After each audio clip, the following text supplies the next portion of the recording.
Welcome to the Ideas on Stage podcast, your regular insight into leadership communication.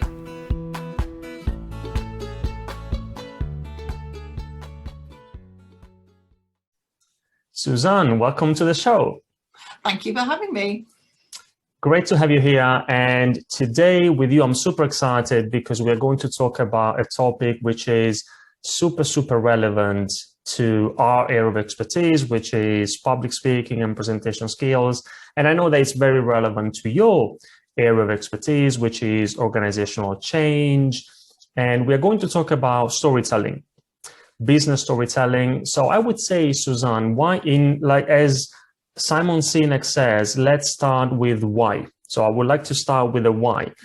And if you think about stories and storytelling, the power of stories, why do we need to care about storytelling, particularly when it comes to our ability to either initiate change within organizations or communicate change effectively? My goodness, there were so many different reasons as to why they're important. At the most basic level, the human brain responds really well to storytelling and actually responds better to stories than to a series of facts. There's been lots of research to back this up in terms of the way that information is remembered. So information that's given in a story is usually remembered about 7 times more than information that's given as facts. So if you want people to remember what you're saying to them, then using a story is a really great way of getting across to them your message rather than just reading off a set of facts. And I saw this for myself about 10 years ago when I first started in the field of storytelling. It was a big organisation change. And the leaders of the organisation were taught to tell the story of the change. So rather than just, the typical stand-up PowerPoint, talk through slides of vision, etc., they were given all of that, but then they had time and space to create the story of what that actually meant to them and why they were excited about it. And I saw firsthand how much better that landed in terms of going out to a population of people. So much better than other change programs I'd worked on, which had used the more sort of traditional, I suppose, route of communicating in that cascade. So there's that reason. There's been some other research that's shown that brain activity, this was done by Stevens et al. About 10 years ago, brain activity in people hearing a story mirrors the brain activity of the people telling the story. So immediately you've got this connection between two people hearing the same information, being told the story, which you just simply don't get. In the same experiment, they did have people reading out a series of facts. There was no connection at all. So actually, if you're trying to explain something to people that's complex, that you want them to get behind, that you want them to become excited about, then using a story is absolutely the best way to get that information across. Yeah, no, that's fascinating, Susanne. And the piece of research that you've just mentioned is fascinating. The fact that as a presenter, I tell a story and that activates in the listeners the same part of the brain. So we make that connection. That's amazing. And I don't know about your experience, but I get asked all the time, and I think you've already given the answer. I don't know. I'm just curious now. This is just a personal curiosity. Do you also get asked the same question, which is, yes, I get it. Stories are important, but it's not going to work in my industry or for me. My audience want to have the facts, want to have all the details and the numbers. Do you get that as well? Oh yeah, definitely. And I think there's kind of 2 questions I think that you always get. One is exactly as you said. So, my audience are not interested in this stuff. They're very senior. I mean, that's the other one I hear a lot. Everyone's too senior. They haven't got time for this. And actually, I don't think that's true, not in my experience. I think it's about tailoring the story and the storytelling that you do to the audience that you've got. So if you've got a room full of people, very senior people, short on time, a short meeting, you can't go off telling a very long-winded story about something. You have to focus on what's important. And there also needs to be a clear business link to the story. So it isn't just you revealing something about yourself to try and illustrate something. It's actually you're making a business point, and you can actually tell them that that's what you're going to do at the start, so that they know that you're telling a story to illustrate a business fact. So I think there's always a way to tell a story, but it's thinking about the audience and what they might be interested in. And then I think the other part of that is that people sometimes think that they're not a storyteller. They're not a natural storyteller. They find it difficult. They don't have any stories to tell. And I think I get that a lot in my work with people. And my answer to that is, well, everyone is, everyone tells stories all of the time. You think back to a time when, remember when we used to meet people in a pub and or over dinner, and most of the conversation is you telling stories about things that have happened to you. We can all do this. It is just practice and thinking about how to do it in a business context. So I think it's for everybody, but it's something that takes practice to be able to do in a polished way, I would say. Yeah. And you've just said, Susanne, I'm not a storyteller. That's what people, I always get. I get it all the time. I'm not a storyteller. I understand that it can be powerful, but it doesn't come natural to me. And also connected to that, I often get asked, okay, but where do I find these stories? I understand the idea, the principle. I need to be able to include some elements of storytelling. In my case, for example, when they talk to me in my presentations, but where do I find these stories? What would you respond? I think I hear that too a lot, and I think it's about training yourself to be more aware of when something happens or you hear something that you could use as a story. So I think stuff happens all the time all around us, but we're often not noticing things, and we don't notice, oh, that would make a great anecdote to illustrate this point that I have.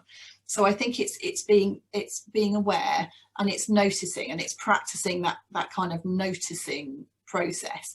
There's a really good website called storytest.com, which you can use to have a play, and they show you stories or what they say, is this a story or is it not a story? And you can test yourself on it to see how good you are at spotting stories. So I think practicing that story spotting process is the first place to start. So start to notice. Keep a record of things, so that when something occurs to you that kind of makes you go, that was interesting, make a note of it, because I can guarantee you won't remember it if you don't note it down somewhere. And a colleague of mine, David Lee, who's a fantastic storyteller, he actually has created for himself a database of stories.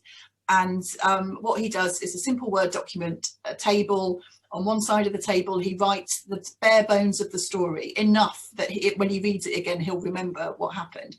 And then on the other side of the table, he puts a list of words so that he can search in the table for stories to illustrate a particular point. And then that gets away with all that worry about, I haven't got a story about engagement, or I haven't got a story about organisation change, because you have. And I think it's about getting into that discipline of keeping a record of stuff, because you won't always remember it, and you won't always remember. I mean, I don't. I tell stories all the time. I can't always remember. Someone says, "Tell me a story about this," and I go a blank.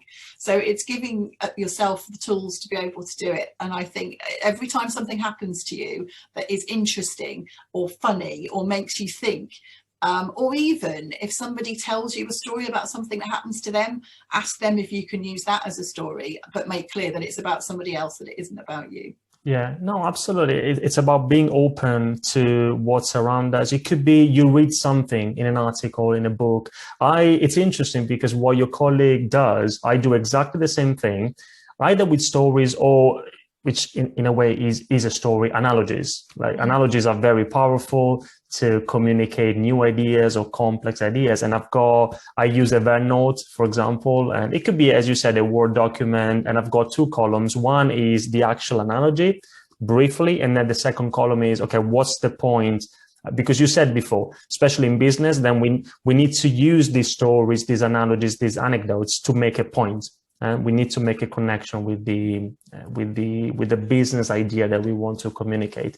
And also, Susan, are there any particular, because now you said, for example, if it's a story about somebody else, then you need to make it clear that it's not your story. So are there any particular types of stories that we can consider as business professionals, business leaders, if we want to improve our ability to use stories in our communications? Any particular types of stories? I think the point you make about analogies is really good. So I think anything like that you can use to illustrate a point, I think is really useful. Another type of story that I think is quite useful is when you're, as a leader or a manager, you're trying to encourage a type of behaviour. So say you want your team to focus on customer service, I think it's far better to tell a story about what really good customer service looks like, whether that's in your organisation or another organisation, but tell the story of that rather than having, you know, a sort of a set of things that you want people to be doing. It helps people to learn and move forward. And I think this is where telling stories about other people can be really useful. So it's almost less threatening and less scary to talk to a member of your team about, oh yes, something like this happened to somebody else, rather than being very directive about how you want them to change. So I think that it's really great to have a bank of stories to look at those sorts of situations, you know, customer experience, engagement, these sorts of things. Definitely analogies to illustrate difficult points. And I think some of the stories that I talk to people about, particularly leaders and owners of small businesses, is about the story of your business. So to think about why it exists and how did you create it, and what was the problem that you were trying to fix when you set up this organization. You know, you as a leader, how did you get to the point you're at now, and what have you learned? So I think those kind of foundation stories for organizations are really interesting. And organisations like Dyson and companies like that do that really well. Talking about the process of how James Dyson invented his machines, it gives you an insight into the organisation and their purpose and why they're here.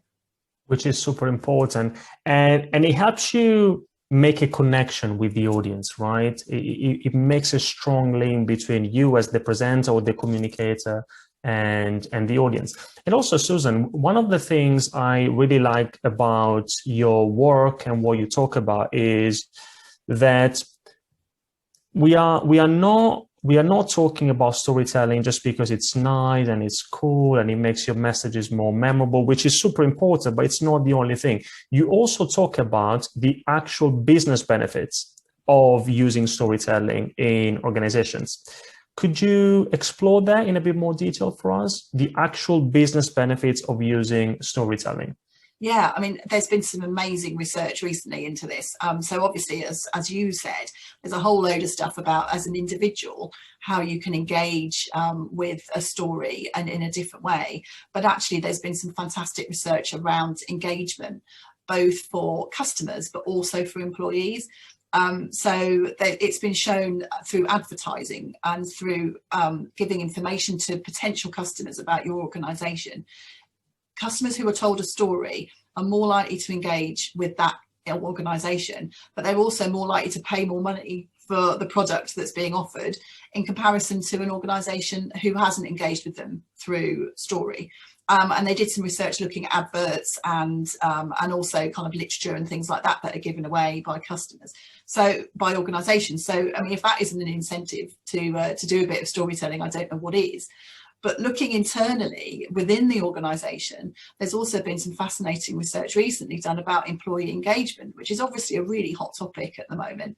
And equally, similarly for customers, employee engagement increases. So when employees are given information through story, they understand the purpose of the organisation that they're working in because they know the story of how it was founded and why they're there and what their role is in it. Their level of engagement actually increases across the board. You know, it's across every possible measure of engagement. It goes up. So again, these are real business benefits. And I think I'm really glad you asked the question, because for me, this has been something I've been investigating for a while, because I know stories are good and I'm very passionate about stories. But sometimes you need to try and convince people that there's a business benefit for doing it. And it's great to see that the research is coming out to show that there's actually something tangible that organisations can gain from doing this. And it isn't just a nice to have. Yeah. And there's something very, very tangible at a practical level, which is connected to one of the business benefits you've just talked about. And I think it was you, I've seen one of your presentations recently, and I think you gave the example of, correct me if I'm wrong, Susanne, but I think it was objects on eBay. Yes. Objects sold on eBay. And I'm happy to describe, or if you know what I'm talking about, feel free to go ahead and please tell us the anecdote. Oh, do you know what? This is just the best piece of research ever. I wish I'd thought about it myself. So a group of social science researchers in the States bought a whole load of things from thrift stores and dollar shops and that type of thing, and every single one of them cost less than $2. And then they did an experiment where they listed them on eBay, and some of them they just had a picture and a brief description, and some of them they put on with the picture and description and then the story of this object. And it was, I think it was all constructed. I don't think any of them were true, but they told a story about how this object came into existence. And what was fascinating was the amount of money, more money was paid for the items that had a story attached to them than the ones that didn't. And I can't remember the actual numbers, but it was a massive amount of money. So I might be, sorry to cut you off, Susanne, I might be totally wrong, but what I remember from your presentation, again, yes, it was a massive difference. Maybe even like we were talking about $2 or £2 objects versus the same object being sold for £200 or something like that. Yeah. It was a huge amount. I think the total amount of money they spent on the objects was about $200. And I think they ended up selling them for about $8,000, if my memory is correct, all of which they donated to charity, in case anyone's worried. But they've got the most fantastic website where you can look at all these things that they bought and the stories that they told. But it engaged people, and people then put more value on that object. So I think if leaders are wanting to talk about their business and to encourage people to interact with their business, then telling that story of how you were founded and the problem that you feel you want to solve through your organization is the absolute key to do it. There's a fantastic book by Mike Adams, which is called 7 Stories Every Salesperson Must Tell. And he talks about these who are you stories. And if you're meeting a customer or a client for the first time, this is really important, because you want to, that we engage with people as humans. We buy people, don't we? And especially in professional services, which is my background. And yet I saw when I worked in professional services that these initial conversations were often very fact and figures based. We're this organization and we have offices in this many countries and X number of employees. Well, no one's really interested in that stuff. What people want to know is, who are you? Who am I going to be interacting with? And that's where having this kind of story of the organization and you within it as a leader is really key. Yeah. And Susanne, you just said, when you talked about this example of eBay and the objects, you said that maybe the descriptions, the stories there were not true. So just out of curiosity, now what do you think? Say, for example, that they were not true, or in general. Now, if we think about storytelling and including stories to illustrate some of our important messages that we want to communicate, does it have to be a true story all the time? What do you think about this? I think it's a really interesting question. And I think my usual advice is, yes, it should be true. If you're telling something that isn't true, then you probably need to make it clear that it's an example or an allegory or a metaphor, rather than something that happened to you. I've heard quite a few examples of people telling stories that they claim to be about themselves. And then later it was discovered that it was actually they'd nicked a story from someone else. And that just makes you look inauthentic. There is nothing wrong with saying, oh, I heard this story or I read this, and using that as your story. But I think you have to make it really clear that this didn't happen to you. And a colleague of mine was actually telling me this happened to them. So they were at a conference and someone sat next to them and told them this amazing story. And they thought, oh, how fantastic, what a wonderful story. And then that afternoon, someone else told them the same story and pretended that it happened to them. And of course, immediately, the authenticity of both people telling the story is just shot to pieces. So I think there's nothing wrong with using stories and information that didn't happen to you personally, but you have to be really clear that it wasn't you, it happened to somebody else, and then go ahead and tell it. People still like it, but it's about being really clear about where you are in the process. Was this something you heard from someone else, or did this happen to you? Yeah, very useful. No, thank you, Susanne.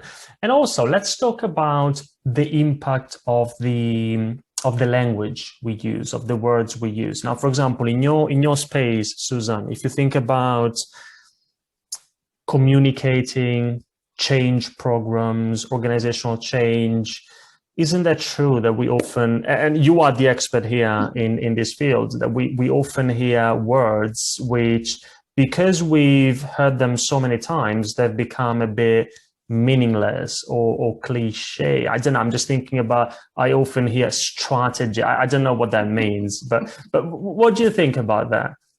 I absolutely agree. And I think in the change space where I spend most of my time, there's just a huge amount of fatigue about words like restructuring and transformation and change curve and all that sort of thing. And I think it's really important to be cognizant of that when you're trying to communicate to people. I mean, at the end of the day, when an organization is going through change, or an individual is going through change within their organization, what they're most interested in is how it's going to impact them, you know. And you can use all the other big words that you want to explain how you're doing it, but at the end of the day, that's what people want to know. What does this mean for me?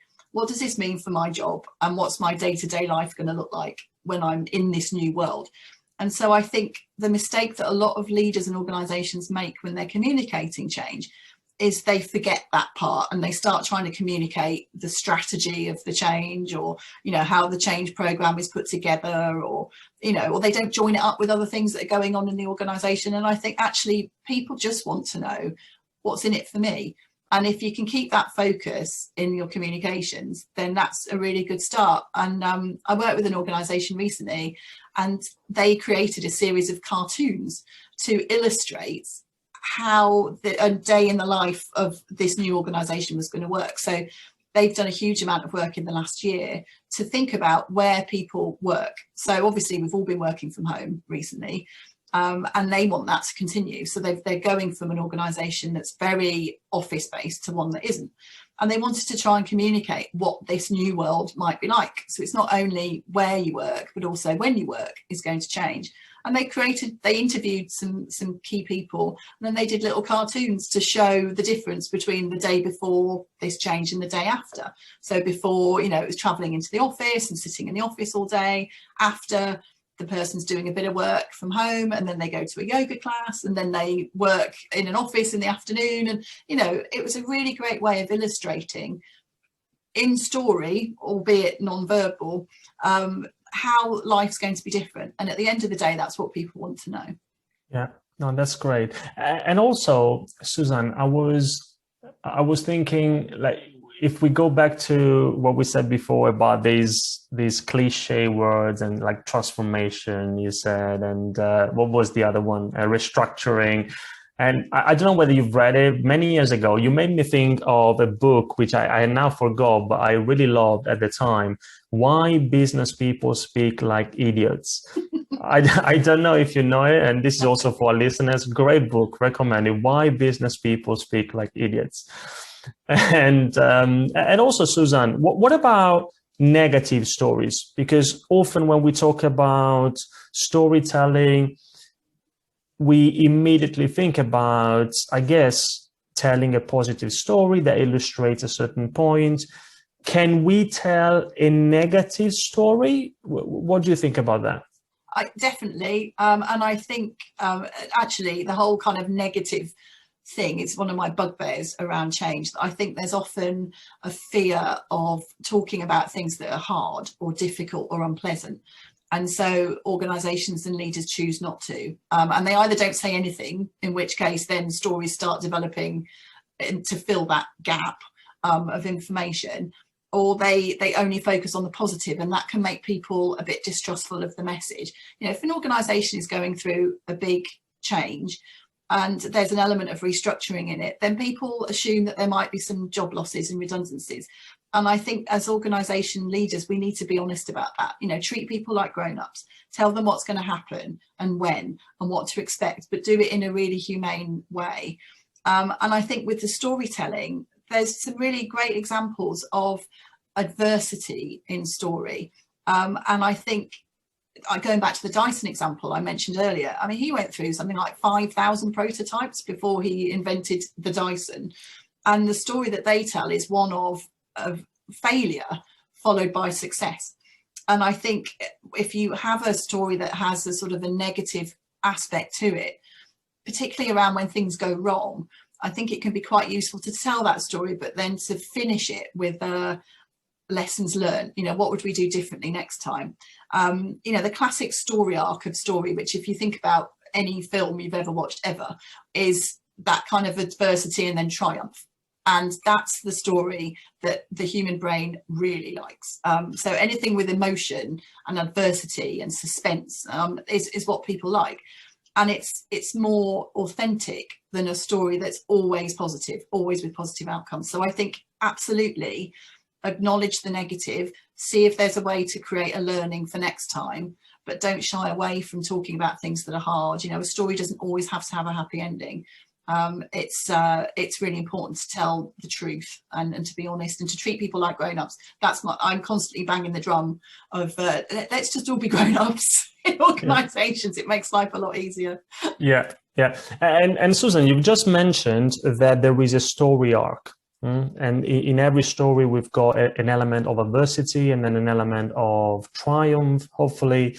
Can we dive a bit deeper here? Would you like to tell us a little bit more about this story arc or this framework? Because if we think about our listeners today, it could be an entrepreneur, business owners, senior professionals. They want to be able to improve their communication skills. They want to be able to use storytelling in their communications. Is there are there any guidelines or a framework that they can follow for them to be able to do that more effectively? Yeah, I think so. The story arc is quite a useful place to start, because what I tend to find with people when they're first embarking on storytelling as a way of communicating is they're not quite sure how to structure the story. So the story arc is the classic story, and everyone will recognize it from basically every film or book ever. It's been around for thousands and thousands of years, and it's the classic story type. So you start off with a little bit of scene setting when you're talking about. It helps people to understand that it's a story if you talk about where it happens and when it happens. So you'll probably notice with the few stories that I tell through this discussion, I'll usually start with about 10 years ago, or this happened at this place that I worked. And it just helps to put it into context, but it also flags up the listener's attention to the fact that you're about to tell them a story. And so they're ready to hear the story. So you do a little bit of context at the beginning. Explain the characters, because a story always has to have a character, right? And it always has to be set in time and space. So that's the bit you do at the beginning. Then you explain the stuff that happens, and there'll be a sequence of events that happens in this story, often which will have a point where things go a bit wrong. And that's what happens in most films. You think about, I don't know, Star Wars or something like that. They all have a bit where things go wrong. And I think I mentioned earlier that people love this stuff, this kind of roller coaster of emotion. That's what really engages people in a story that you're telling. So if there's any opportunity to build in a bit of adversity or a bit of suspense, then go for it. And I think any organisation that doesn't have that, well, it's a liar, because every organisation has bits that, it doesn't always go right first time, let's face it. So build that in. But then you have the kind of the bit where you overcome that adversity, and there's a sort of a finishing point of the story, the happy ever after, I suppose. So it can be quite useful to think about that as a simple structure. I think as people get more experienced as storytellers, you don't need to have that as a way to write your story. But I think as a starting point, it can be quite useful. There's another one, which is called the Pixar story spine, which I love, which is any Pixar film you've ever watched will follow this. And there's loads of stuff online about this. The Aerogram Writers Studio website is a fantastic resource for stuff about the Pixar story spine. And that is the classic once upon a time, and then this happened, and then this happened, and then this happened, and then finally, which is the sort of the bit where everything goes okay, and from now on, this is what happened, the end. And so that's a sort of classic structure as well. I often use that for myself in telling the story about how I got into storytelling. So my kind of career trajectory, I tell it as that kind of story. So in the beginning, I did this, and then this happened, and then this happened, and this happened, and now I do this. So that can be quite a useful structure. And I think for anyone inexperienced and anyone feeling a bit daunted at using storytelling, have a look at those as structures and use that to hang the information off that you want to try and tell. Yeah.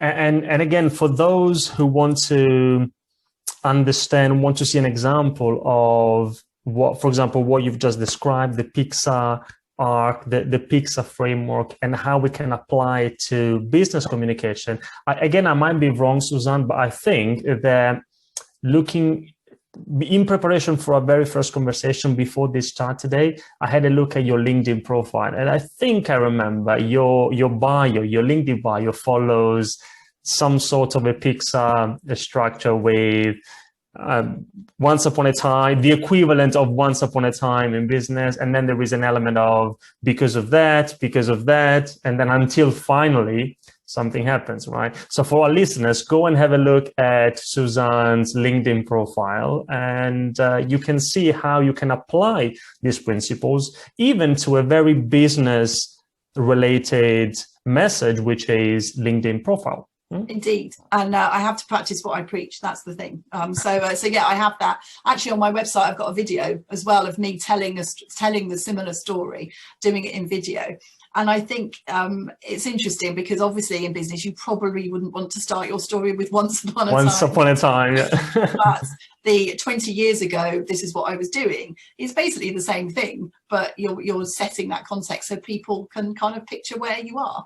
And that's the start of the process. So yeah, I use the Pixar story spine all of the time.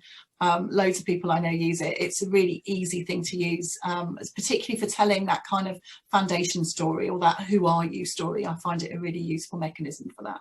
Yeah, and you also mentioned that all the great stories, like in films, they have a bit of a roller coaster, ups and downs, good and bad. Like, for example, this weekend, I never do this, and I will never do it again, I think. I started watching a series on Netflix. I don't know whether you've watched it, whether you do these things, and it's How to Get Away with Murder. Yeah, and I started on Friday night, and then it was 15 episodes. I watched 15 episodes in a couple of days, which is I feel I wasted so much time, but that's the power of stories. Like 15 episodes, I think 7 hours, one after the other. You can't just get away with it. No, it's that classic cliffhanger, isn't it? That it draws you in. And I think at the end of the day, as a communicator and as a leader, you want people to want more, don't you, of what you've said. You don't want people to be sitting through your presentation or communication thinking, oh, when is this going to end? You want them to be excited about it. So any opportunity to build in that kind of feeling of suspense or of kind of not knowing what's going to happen next, or uncertainty, and then the certainty is resolved. You think of most films, there is that kind of, oh my goodness, in the middle, it's all gone wrong. How's it going to end? And then it does end. And that's what people like, that's what engages people. And I think it's that painting a picture of, certainly in change, painting a picture of what the future is going to look like. I mentioned it before, but organizations like Netflix are amazing at this. You think back to when Netflix was founded, and it was at a time of Blockbuster Video. I mean, remember them? And Netflix was created as something where you could send off and have a DVD sent to you, and then you sent it back again. So it was like a postal Blockbuster. But they could see how the world was changing, and they could see that broadband and web speeds were increasing. So people no longer would need to be sent something or to go to a Blockbuster Video shop and get a video. They might be able to stream things. But this was before most of us as consumers had a clue about what streaming a video would be and what would that look like. So Netflix created a story to talk about that experience that you've just had of streaming videos and like an amazing experience as the consumer, being on the edge of your seat and being able to watch whatever you want, whenever you want it. They had to explain to us as consumers of what that would look like. And obviously they did that very well because they seem to be doing all right. But, it's that story of explaining the future, which helped us as customers know what our future would look like before we could even imagine. Yeah. Do you have any other examples? And if you don't, that's totally fine. I'm just curious because you mentioned Dyson, for example, and Netflix now. Any other organizations, companies that you think are doing really well when it comes to telling the story, why they do what they do? the problem they solved? Any organizations that you have in mind? Well, the other classic example is the Post-it note, and that's the one that's often talked about in terms of storytelling. And again, if you go onto the 3M website, they have the Post-it note story on there, which is actually really, really good, of the process that was undertaken for the creation of Post-it notes. That, you know, it was solving a problem, and they use that as an example of them as an employer. So that they gave people the space to be able to, you know, develop things for themselves, but also as a company, in that they're there to solve problems. So I quite often use that one as an example. I think some of the other ones who do this really well are the kind of smaller organisations, often, who have more of a sense of you know, their purpose and who they are, and their founder, and why that's the case. I think a lot of big organisations often think they're telling a story, but it's more like a set of historical facts, is what I would say. So it's, you know, as I said before, the formation, you know, who did it, who were the leaders, that sort of thing, rather than really telling the story about what they're about and who they are. There aren't actually that many organisations that do it really well. I don't think. Yeah, it's a story that of course doesn't have to be just a sequence of facts. In 1969 we started, and then now we have an office here, and as you said before, who cares? We need to be able to tell a story that resonates with the audience. And also, Susanne, going back to what you were talking about before, storytelling and also the way it's used in films, one of the techniques that I see all the time, of course not in every film, but often, and it's not necessarily storytelling, but I would call it more of a narrative technique, is that, which we can apply in business communication as well, is like, if we think about films, often they start with something, and then, as you say, maybe something goes wrong, and then that creates the roller coaster. And then at the end, sometimes at the end of the film, they go back to the very beginning. And only at the end do you understand why the film started that way. And when that happens, it gives you a sense of completion, right? It's very satisfying. And also in a presentation, for example, we can do the same thing. We can start with an idea. It could be a question, it could be an analogy, it could be a story. And then we have a presentation, and then the conclusion, we can refer back to maybe the same question while providing an answer, or the same analogy, or the same story. So you just made me think about this particular narrative technique that we can also learn from films and many other areas. Yeah, I think that works really well. Is that, as you say, the conclusion, there's kind of the closure of the circle. I think that does work really well. I mean, I've been talking about Netflix. I've been watching WandaVision on Netflix recently, and that's kind of, there were a few episodes in there where at the end of the episode, me and my family all looked at each other and kind of went, huh? You know, what was going on there? But actually it makes you want to have more, that kind of curiosity. So I think in presentation, any opportunity that you've got to kind of leave the audience in the middle of the presentation kind of thinking, you know, I'm a bit confused here, what's going on? But then to close it off at the end, again, it adds a level of interest, I think, to a story and to a communication. So yeah, I think I like it personally. I like it when people do. Yeah, you want to open a gap in people's minds, a gap of curiosity. As long as you feel it, then at the end, then it can be very powerful, very effective from a communication perspective. And also, Susanne, as we approach the conclusion of our conversation today, are there any other tips or things to mention? Any again, examples, techniques for those who want to be able to improve their storytelling abilities when it comes to communication in an organizational setting? Any other tips, anything that you have in mind? I think as well as what I said earlier about being a bit more aware and noticing of the things that's going on and making a note of them, I think the other thing is it's really useful to practice telling a story. So if you've got one in mind that you want to use, particularly if it's a big one, then tell it to a few people and ask for their feedback. And I'm sure you probably suggest this to people working with you anyway in terms of presenting, but just test it. So, and get people to give you some feedback on the content. what questions did they have at the end? What did they want to know more about? What did they think about your delivery? Because I think with a story, it's a slightly different delivery probably to a formal presentation. So I think it's really important to have a go at that and then get some feedback on, how was the body language and how was the tone, because I think if you're telling a story and you're trying to engage people, then you have to be engaging yourself. So get that feedback, have a practice. I think don't be too wedded to structure. So I think it's useful to begin with, certainly to get your hand into storytelling, but a story doesn't have to be a really long thing. It doesn't have to have like a beginning, middle and end. It can sometimes just be a couple of lines that you talk about to illustrate a point. So don't be too wedded to that as a process, and just have some fun with it. The whole point of storytelling is it's fun, it's engaging, it's a really great way to communicate. So enjoy doing it and do it in a way that feels authentic to you. You don't have to be some amazing raconteur. You don't have to be the best public speaker to be able to tell a story. It's doing it in a way that feels right for you and that you feel comfortable with, and that will come across.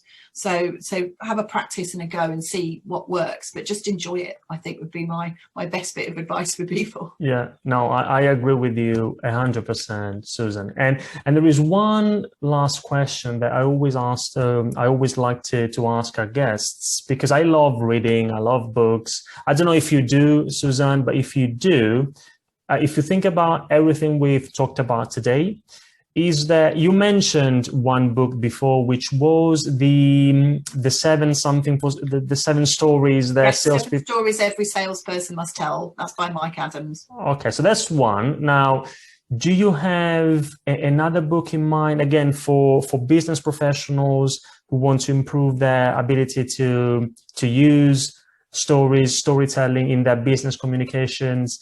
Is there one particular book in addition to the one that you've just mentioned that you have in mind that you would recommend? There's a lovely book called Story Driven, which is by Bernadette Giroir, and that is about how you can create the story that then connects together all the aspects of your business and your organization. So like the golden thread that feeds through the organization. And I really like that as a process. It's identifying your purpose as a leader and as an organization, and using that to feed through. And she has some excellent things to say too about storytelling and about how often we get caught up with differentiating ourselves from other people. If you go onto LinkedIn and look at people who do jobs like you do, there'll be lots of people who do it. There certainly are lots of people who do what I do, but they're not me. And so I only need to tell my best story. I don't have to tell the best story to try and differentiate myself. And I think that's quite comforting to somebody starting out in storytelling, that it's just about being the best you as a storyteller, not about being the best storyteller in the field. So she writes really nicely about stories, so I definitely recommend that one.